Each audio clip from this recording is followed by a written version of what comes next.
Okay, thank you very much, Dave, for the invitation. It's great to be speaking at the Gauge Theory virtual seminar. So I will be talking today. I will be talking about joint work with Hokuto Kono, Jianfang Lin, and Anubhav Mukherjee. The topic of this talk are certain diffeomorphisms of four manifolds that are given by Dehn twists along embedded free manifolds contained inside them. So the outline of the presentation is I will first discuss some relevant motivation coming from singularity theory. Then I will discuss some generalities on Dehn twists on four manifolds with boundary. I will then discuss the results that we've proved, then discuss the proof. And if there's time, I will say some other few things about Dehn twist along closed four manifolds. Okay, so I want to start by discussing in some detail some interesting motivation for considering this class of Dehn twist diffeomorphisms. And this comes from the theory of singularities of surfaces.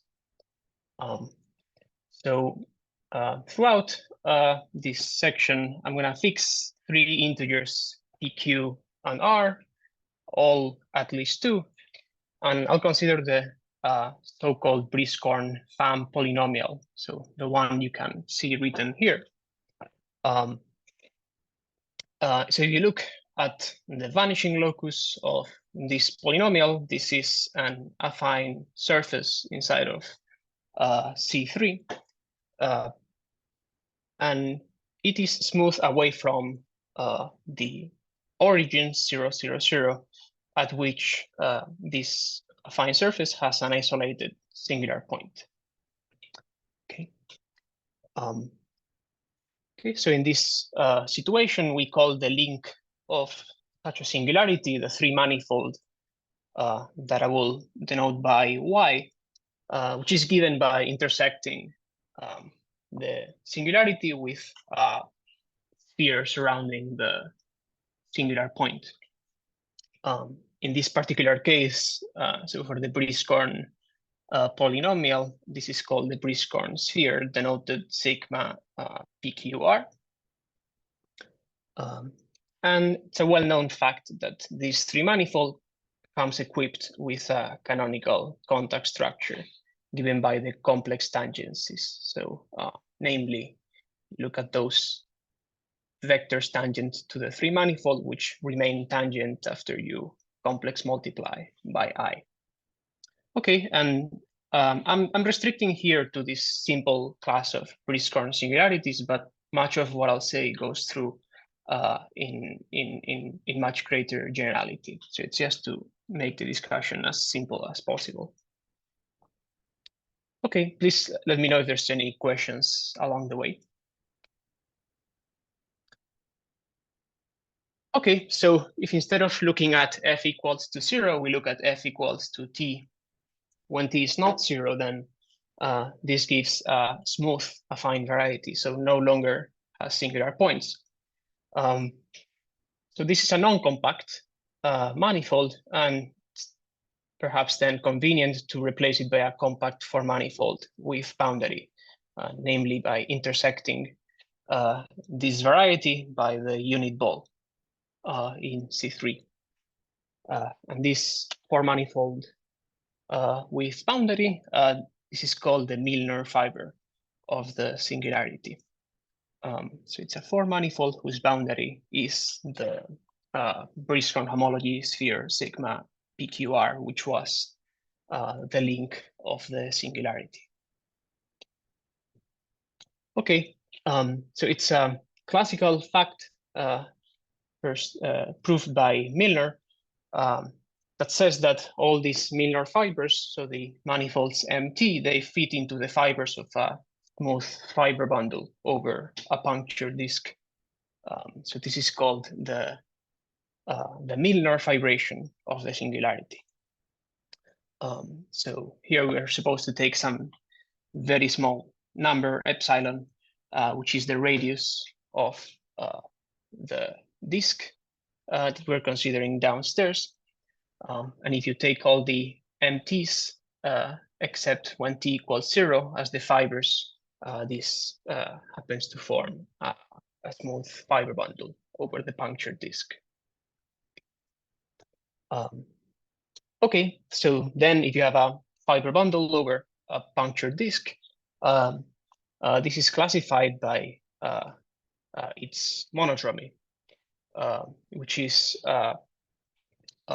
yeah. So as you travel around the so in the picture below, as you travel around the green path that surrounds the singular point, you will return back to the original fiber by some possibly interesting and non-trivial diffeomorphism, which I have depicted in this figure by adding a couple of twists to the blue fiber MT.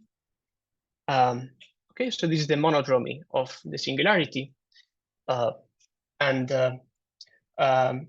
this defines an isotopic class in the group of diffeomorphisms of MT, which fix the boundary of MT pointwise. Okay, so that's yeah, that's gonna be my notation for diffeomorphisms of a four manifold with boundary, which are the identity over the boundary.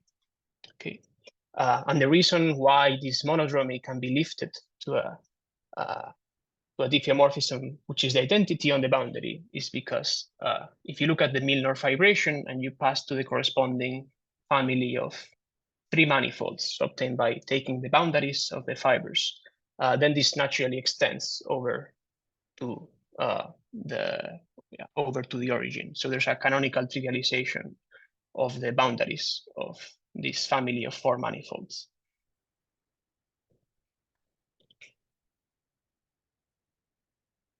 Okay, so to get some intuition about what this monodromy looks like, it's instructive to discuss the following picture. So this is called morsification. So you can replace your polynomial, so the Brieskorn polynomial that I mentioned earlier, by itself with some linear terms added. And the effect that this has is that it breaks apart the Brieskorn singularity into n standard double point singularities, so namely Morse type singularities. How many of them are there? There's p minus 1 times q minus 1 times r minus 1. That's relatively straightforward to see. And this is called the Milnor number of the singularity, by the way. By similar story as before, there is now a smooth fiber bundle over the disk, removing the critical values of the new function. Okay, so here this picture shows the base of that fiber bundle. So still, if you look at the monodromy around the big circle depicted in green, the monodromy along that curve is exactly the same as the monodromy of the Milnor fibration that we were looking at earlier. And now you can see that, well, this green path, this is homotopic to the concatenation of the red paths, each of which encircles a critical value once. So what this exhibits is that the monodromy of the singularity naturally factorizes as a product of the monodromies around the red paths. And these are given by Dehn twists along vanishing spheres. Okay, so M is the product of n Dehn twists along vanishing spheres, each of which is well known, have order 2 in the mapping class group.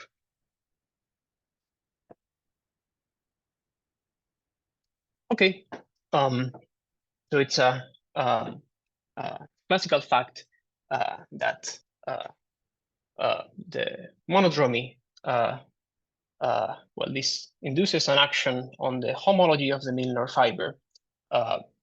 And the eigenvalues of this are roots of unity, namely the ones that you see here. So this was proved by Milnor.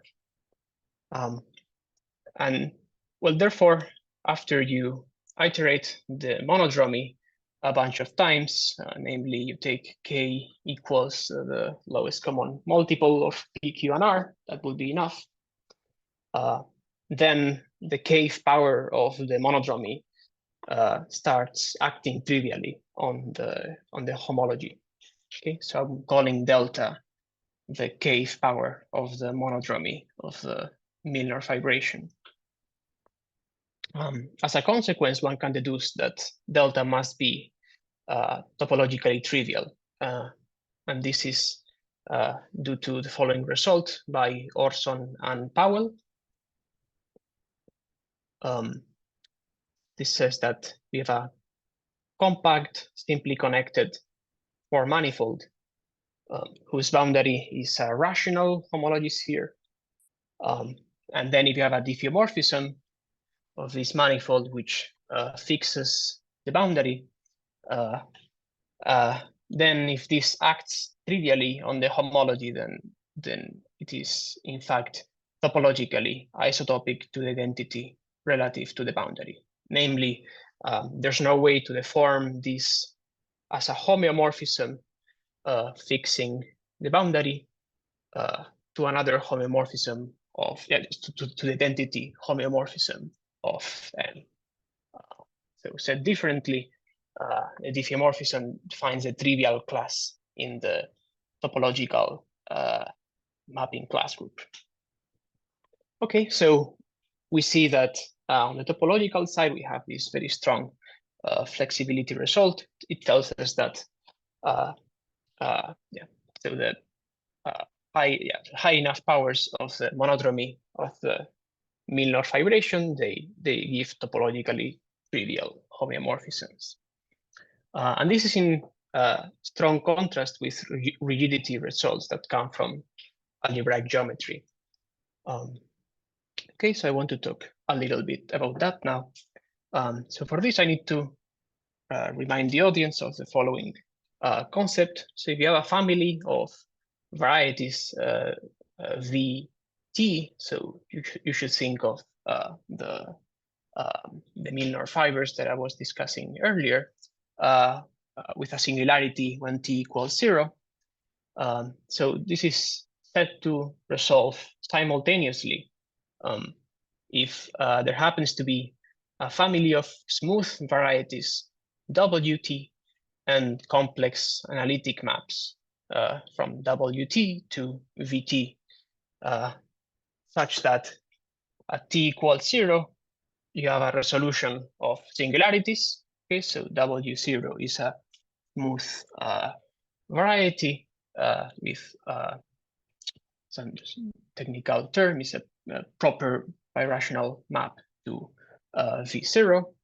Okay, so there's t equals 0, you get a resolution of singularities, and away from t equals 0, you just get an isomorphism. Okay, so so again, family of varieties set to resolve simultaneously if you can replace it by another family, which is identical to the one you had originally, except that the singular fiber possibly gets replaced by a smooth fiber. Okay, and it's a classical problem in singularity theory. The following questions: when does a smoothing of a singularity admit simultaneous resolution? So this phenomenon of simultaneous resolutions was first observed by Michael Atiyah in the simplest case of the standard double point singularity. So what he noticed is that if you look at the family of varieties f equals t, then this resolves simultaneously. This is not quite true. So this happens after a degree 2 base change. So namely, replacing t by t squared. If you consider the family of varieties v t squared, then this resolves simultaneously. So that's the observation that Atiyah made.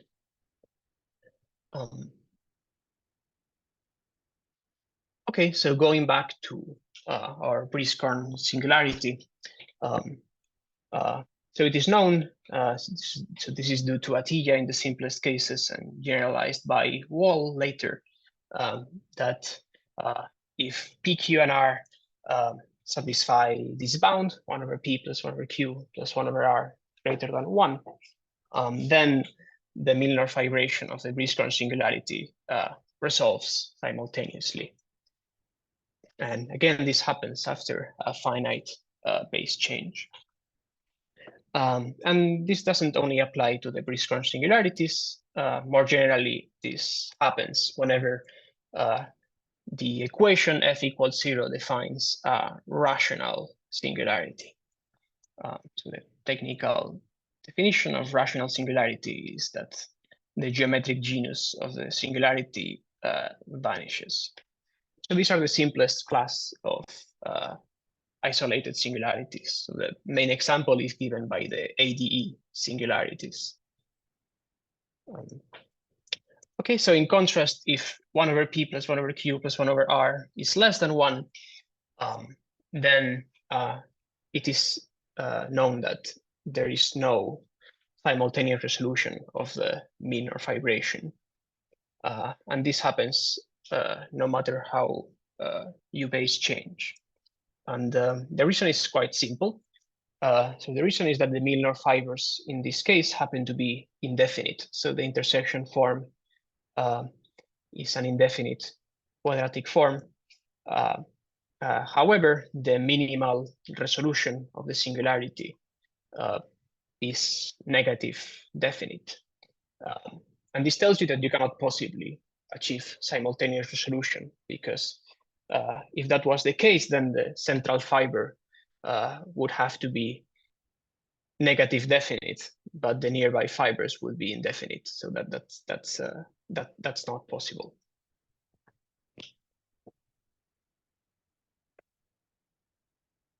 Okay, so going back to the monodromy of the Milnor fibration, as I said earlier, the kth power of the monodromy is topologically trivial.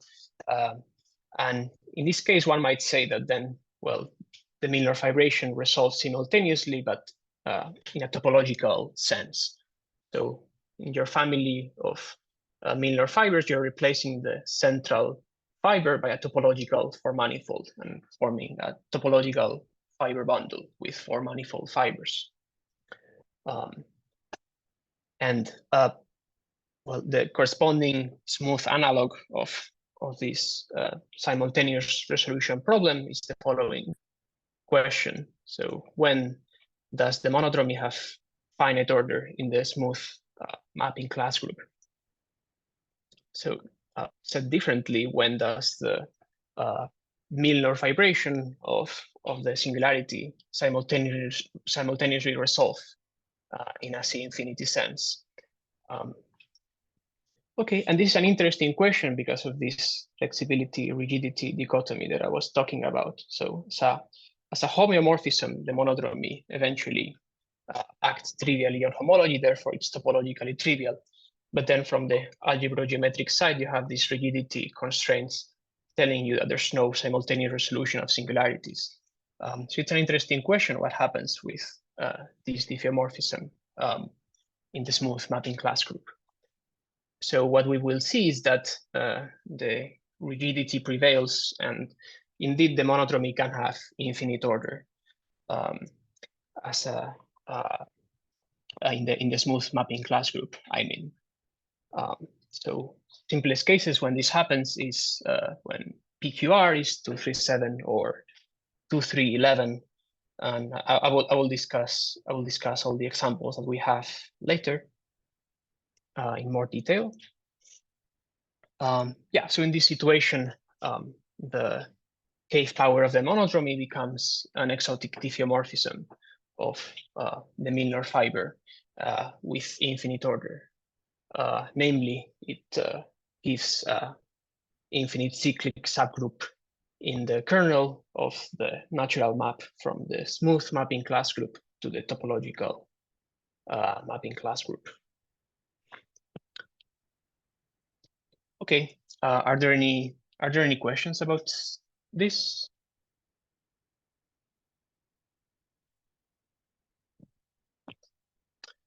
Okay, yeah, so the upshot is that so this diffeomorphism delta, the cave power of the monodromy, is a boundary Dehn twist on the Milnor fiber. So let me discuss what this sort of diffeomorphism is more generally. So in general, we're going to consider M4 to be a smooth, compact manifold with boundary. Its boundary is going to be called Y3. And the essential ingredient needed to build this Dehn twist diffeomorphism is going to be a loop of diffeomorphisms of the boundary. Okay, so we consider some element gamma in the fundamental group of the diffeomorphism group of the free manifold. Okay, so this is a loop of diffeomorphisms of the boundary. And then we build a Dehn twist diffeomorphism as follows. So we fix a Collar neighborhood of the boundary. So here the boundary occurs at the slice t equals 1. And yeah, so the boundary Dehn twist on M is the diffeomorphism of M fixing the boundary, which is defined by the following formula over the Collar neighborhood. So namely, at slice t, you rotate by the diffeomorphism gamma t. And since this is the identity on the boundary of the Collar, then you can just extend it by the identity elsewhere on the 4 manifold. And this defines a diffeomorphism of 4 manifold, keeping the boundary fixed. Okay, so this is the class of diffeomorphisms that we're going to be concerned with today.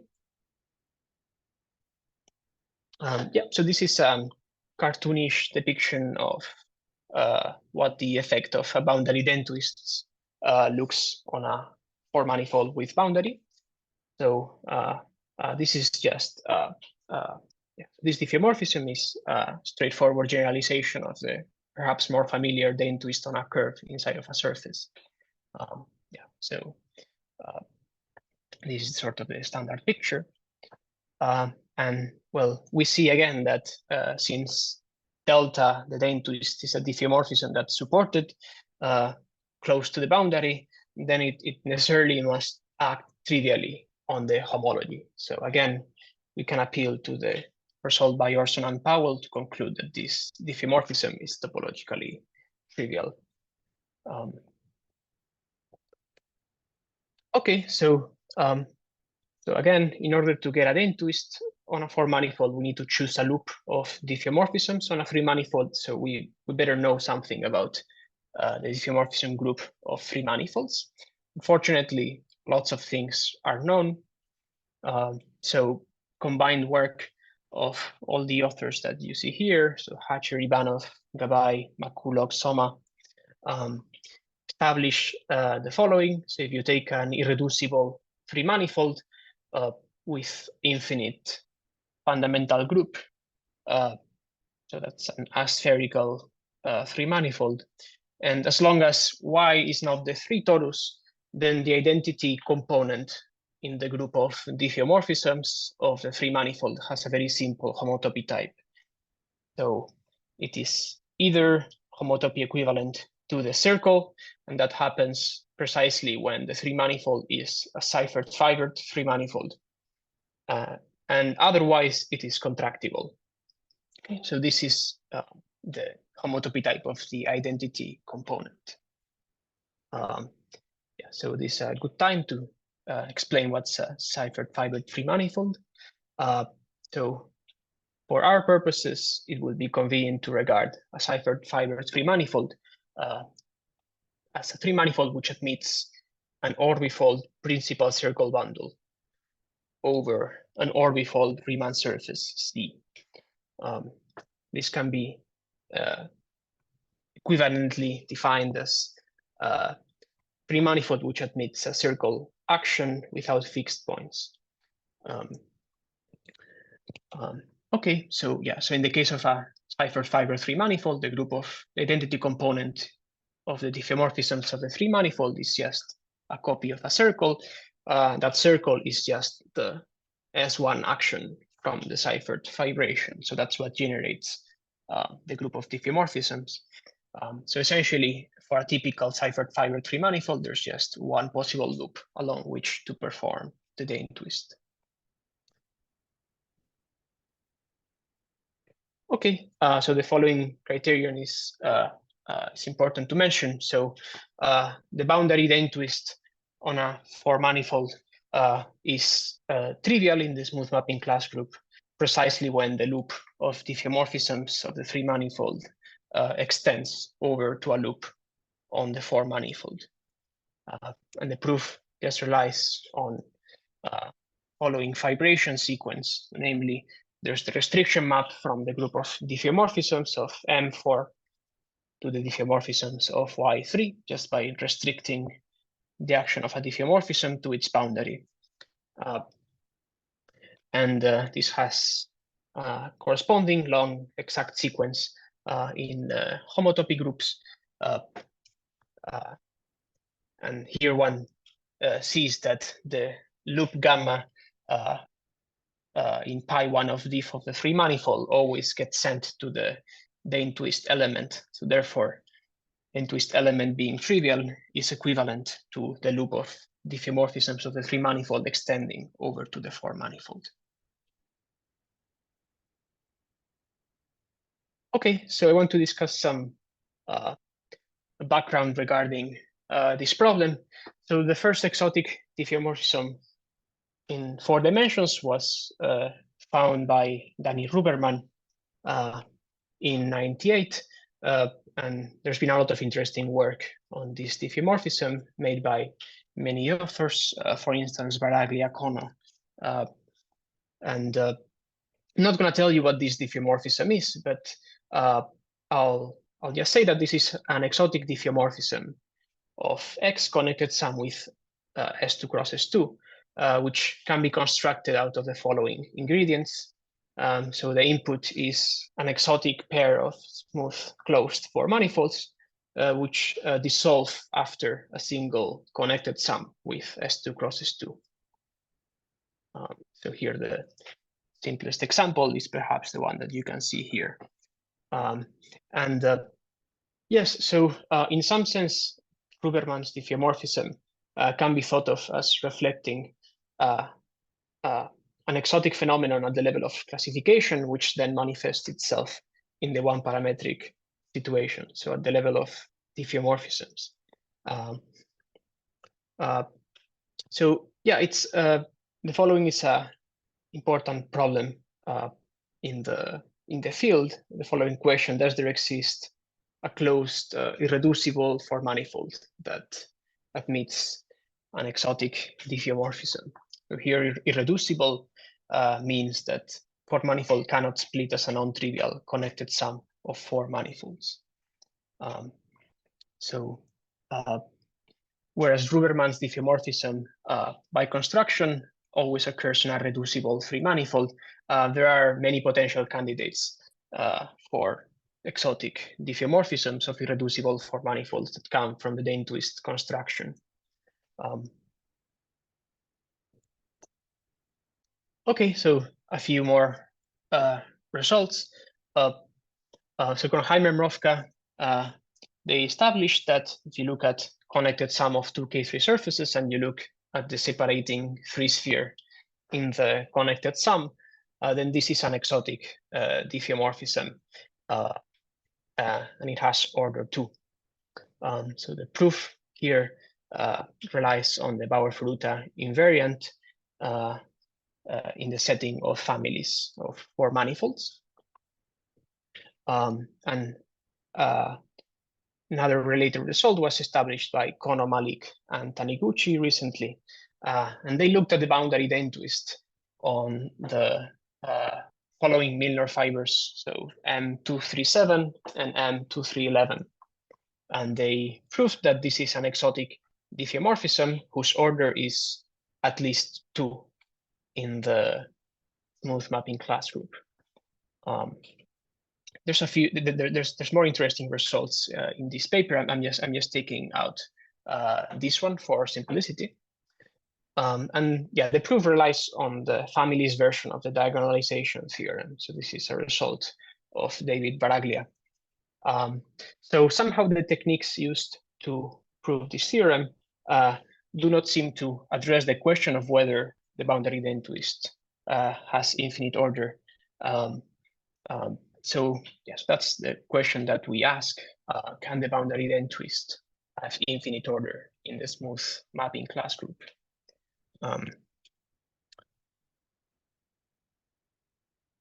Okay, so I'm gonna now discuss the main result that we prove. So we're gonna be interested in more general than Milnor fibers. We're gonna be looking at symplectic fillings of Seifert-fibered 3 manifolds. So let Y be a rational homology sphere, which admits a Seifert fibration of negative degree. So this negative degree condition is just essentially an orientability condition. So the degree here is the degree of the orbifold circle bundle, which is a rational number. And well, if the degree happens to be positive, then you can just reverse the orientation to make it negative. Okay, so this is an orientation condition. And in this case, there's a canonical contact structure, the Seifert fibration, which is transverse to the fibers of this fibration. Okay, we're going to be looking at symplectic fillings of this 3 manifold. Yeah, so our main theorem says the following.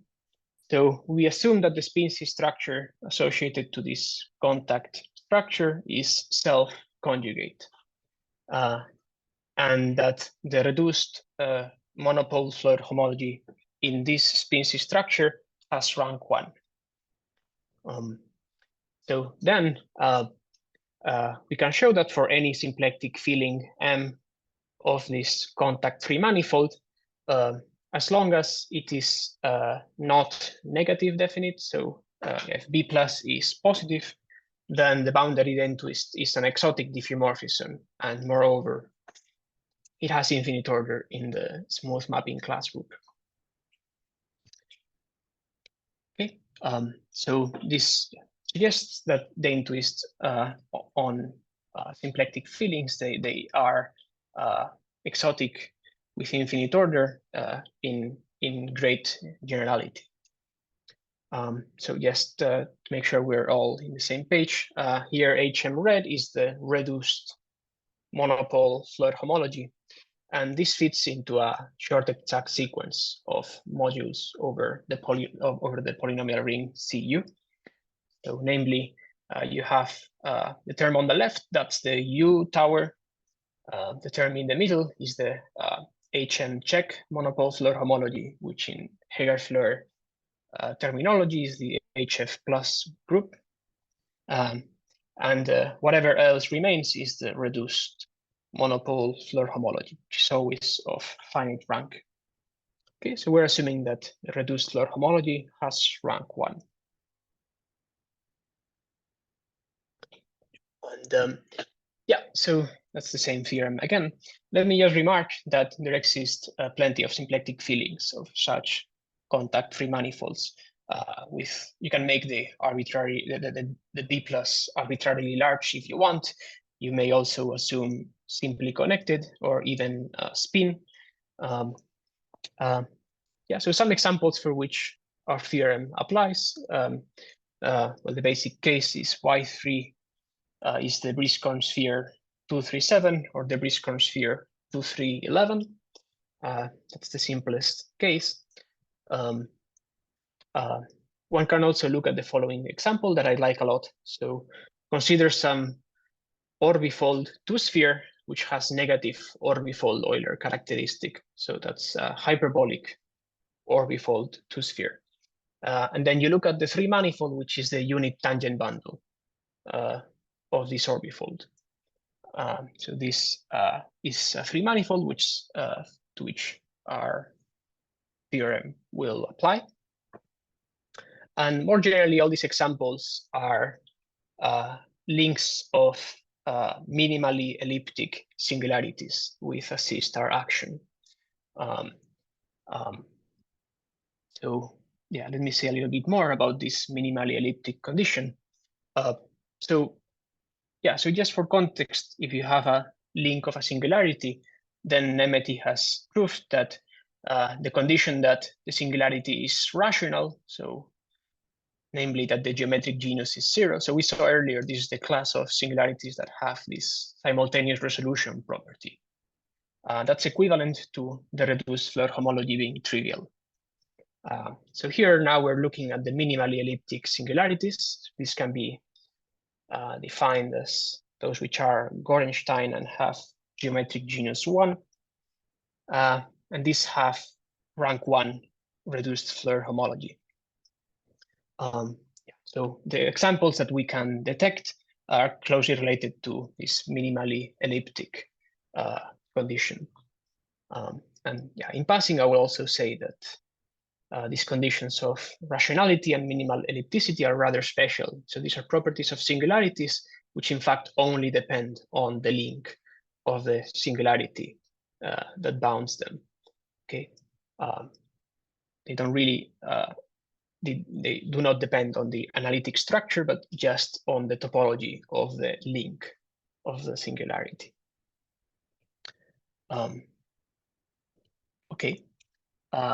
Yeah, so this class of minimally elliptic singularities, it was introduced by Laufer. The simplest examples can easily be classified. So here there's the following table taking from Laufer's paper. So these are the minimally elliptic singularities of degree 1. So all the equations that you see in the rightmost corner define minimally elliptic singularities. So you can see here that a few Briskron spheres appear, but there's also other interesting singularities. And in general, the minimally elliptic singularities, they come in all shapes and flavors. So some of them are hypersurfaces, but not all of them are. Some of them are complete intersections, but not all of them are either. Yeah, so these are the class of examples that our technique can handle. So symplectic fillings of links of minimally elliptic singularities. Okay.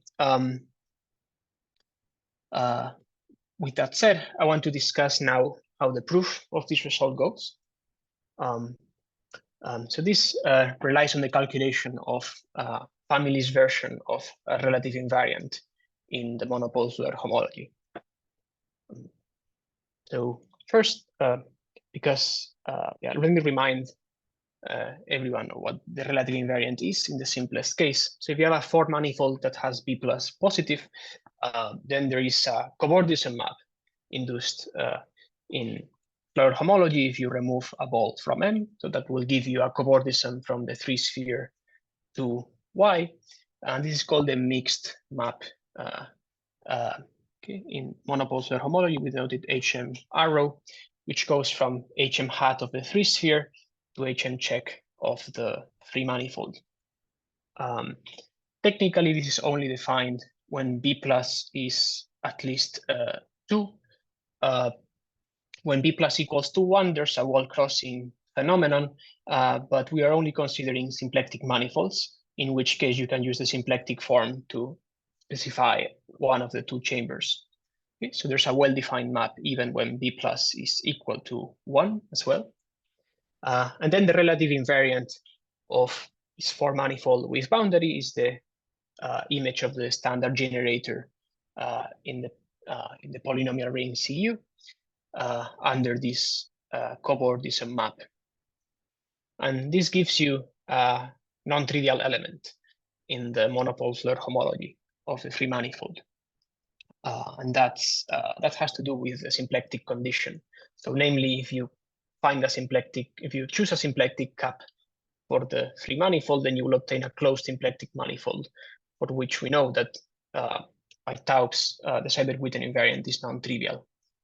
So that's the reason for which this relative invariant of a symplectic filling is non-trivial. And there's a version of this that works for families. So now, instead of looking at a single manifold M, we look at a smooth fiber bundle over the circle, whose monodromy is given by the Dehn twist. So another way of saying this is you take your 4 manifold and you reparameterize the boundary using the loop of diffeomorphisms of the 3 manifold. And that gives you a family of 4 manifolds trivialized over the boundary. Okay. So yeah, similarly as before, there's a relative invariant that one can define for this family. So again, there's a cobordism map HM arrow induced by the family, and it gives us a relative invariant of the family in the monopole Floer homology of the free manifold with a degree shift. This has to do with the dimension of the base of the fiber bundle being 1. Okay, and how does this map get defined? Well, one sets up the Seifert-Witten equations and counts how many solutions there are over the families of this fiber bundle. And that's roughly how one defines this map. And the good thing is that if this family's relative invariant is non-trivial, then this implies that the Dehn twist has to be not isotopic to the identity. So non-trivial in the smooth mapping class group. Okay, so that's going to be our basic strategy. We're going to try to calculate this map. Okay, so here there's a gluing formula that plays very useful. So the Dehn twist on M is, as I said earlier, supported near the boundary. So you can decompose this family of 4 manifolds as the trivial family given by M, together glued together with a non-trivial family of cylinders that I'm denoting C tilde. Okay, so here C tilde is the family of cylinder cobordisms with Dehn twist monodromy. Okay, so we have this way of decomposing our family as a trivial copy of M together with a non-trivial family of cylinders. And Jianfang Lin established the following nice gluing formula, which calculates the relative invariant of the family M tilde in terms of the cobordism maps induced by the 2 pieces in this decomposition. So namely, you can calculate it by evaluating the relative invariant of a single manifold M on the cobordism map induced by C tilde. Okay, so this reduces the problem to just calculating the cobordism map induced by the family of cylinders. So that is the effect of the Dehn twist on a cylinder from the point of view of the monopole Floer homology. Okay, so that's what I'm gonna explain how to calculate next. Yeah, so to calculate this map, we heavily exploit the geometry that the Seifert fibration gives us. This relies on the techniques of Mofka, Oshvath, and Yu. So just a brief summary of what their setup is. Yeah, so in this situation, we're only going to consider an orbifold 2-sphere that has a negative Euler characteristic. So these are the orbifolds relevant to our story. And in this case, it's natural to fix a hyperbolic metric on this orbifold. So this is an orbifold metric, so can think of it as a singular metric with cone singularities at the orbifold points. And over the three manifold, we work with an S1 invariant Riemannian metric subject to a few extra conditions. So for instance, you should make the Seifert vibration a Riemannian submersion, and we're fixing the length of the fibers to be 1. Yeah, there's a few extra details that I'm hiding under the rug here, but that's the basic setup.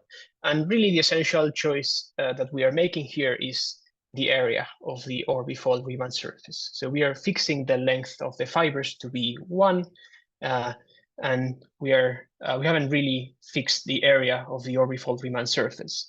So that's something that we will do later. And in fact, we will have to assume that the area is sufficiently small for our calculations to work.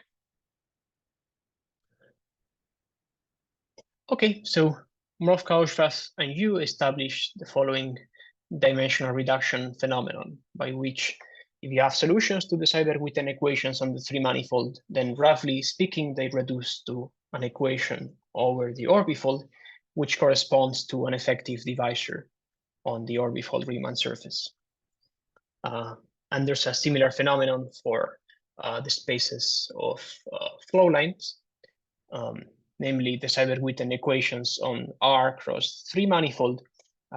These correspond to certain effective divisors on X, where X is a complex 4 orbifold given by the total space of the projective bundle that you see here.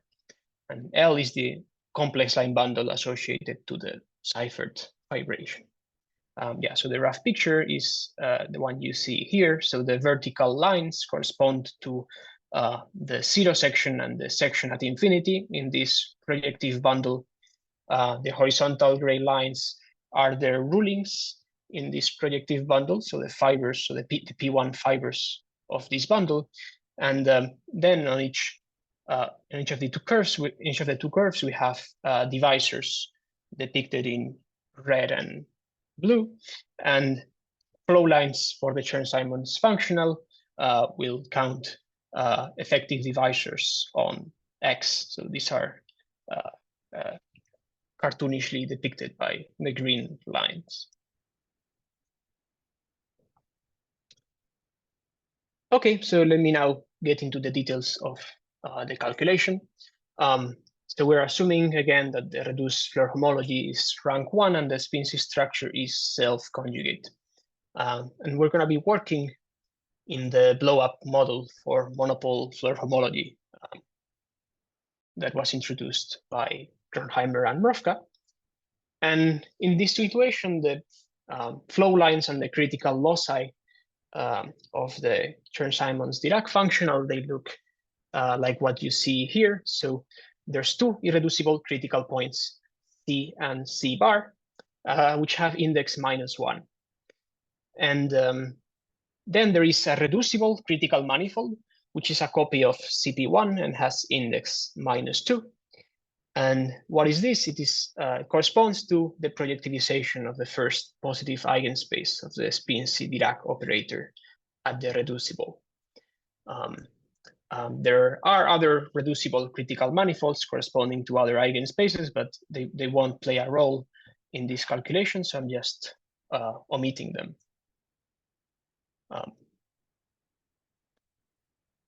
Okay, so it turns out that in the adiabatic limit, as the area goes to 0, so namely if you shrink the area of the base orbifold to be very small, then this eigenspace has complex dimension 2.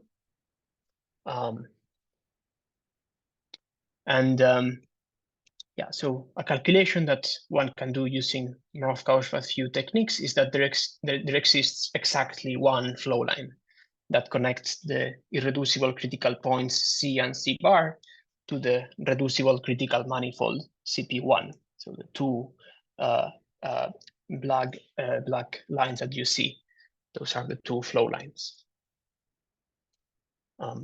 Okay, so we're gonna do a Morse bot calculation.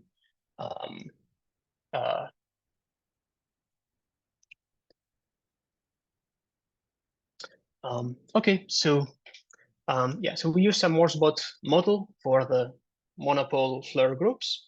It was rigorously set up by Francesco Lin.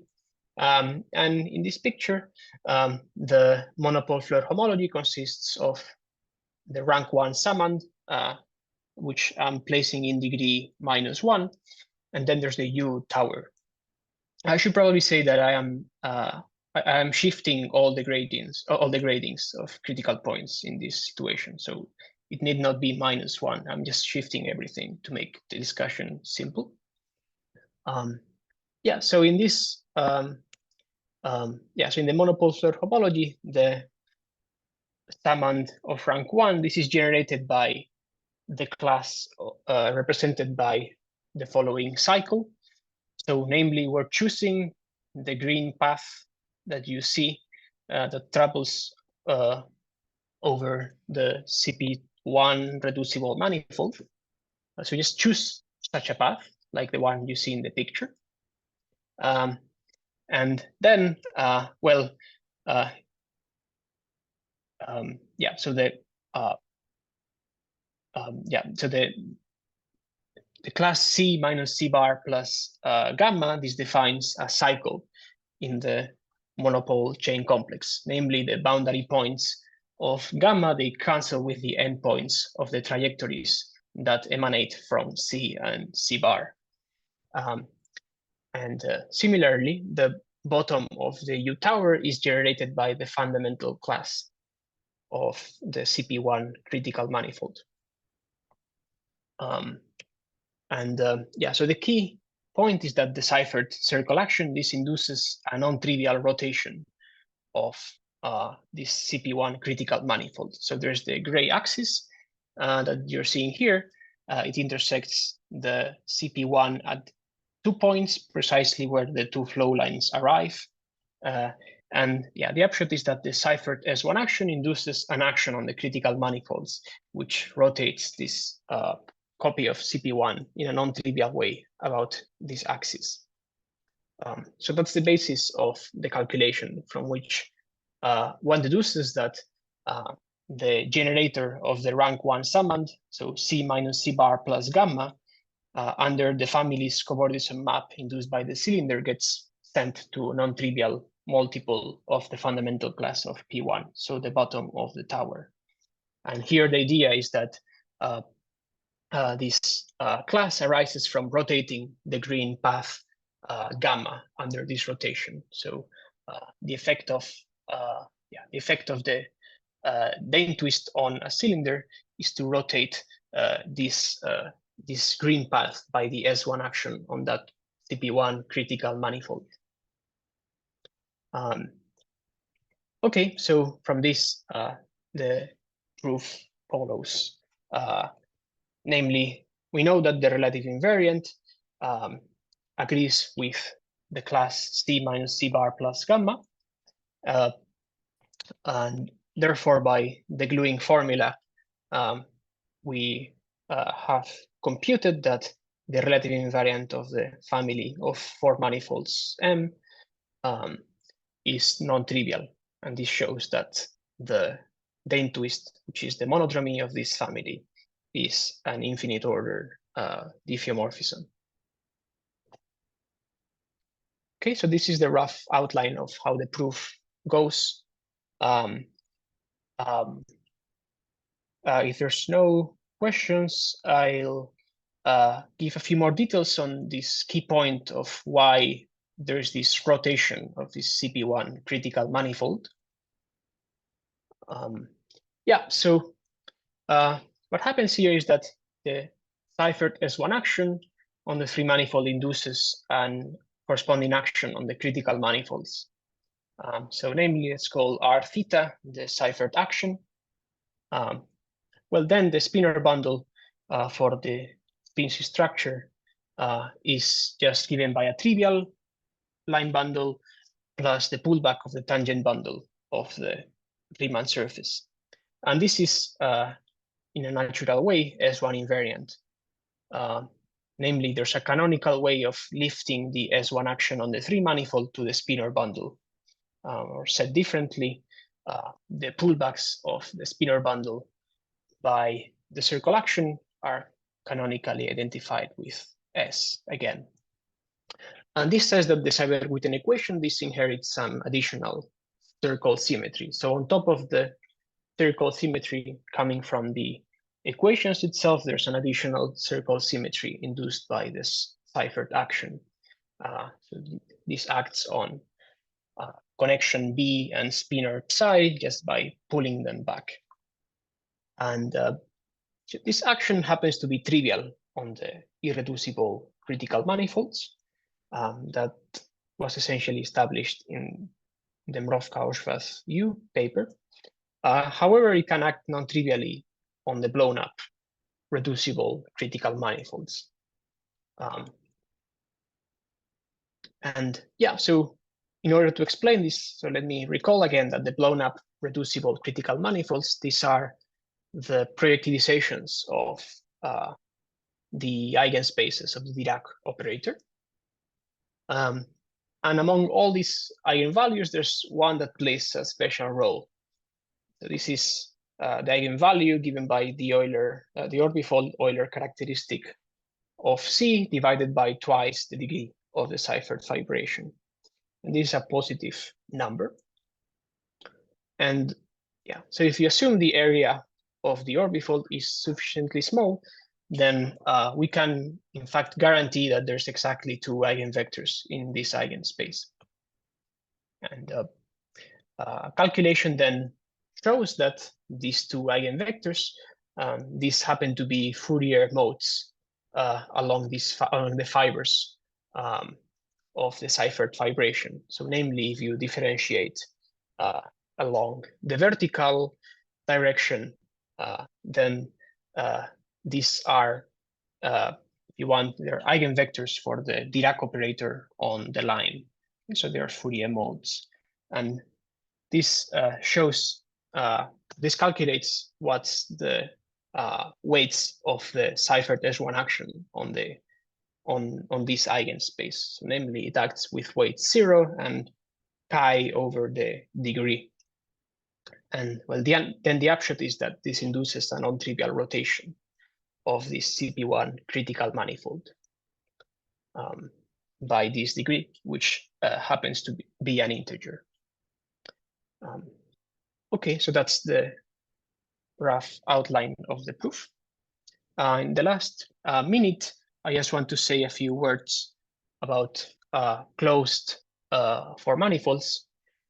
So yeah, one may wonder, yeah, what about Dehn twists along closed manifolds? So using our gluing techniques, there's many things that one can say. For instance, let's consider a 4 manifold as in the statement of our main result. And let's cap it with a compact 4 manifold, which has B1 0 and B plus 0. So it's negative definite. And well, we will assume that there's a spin C structure on this W that restricts to the spin C structure on the 3 manifold. And then you can just glue together these 2 pieces to obtain a closed 4 manifold.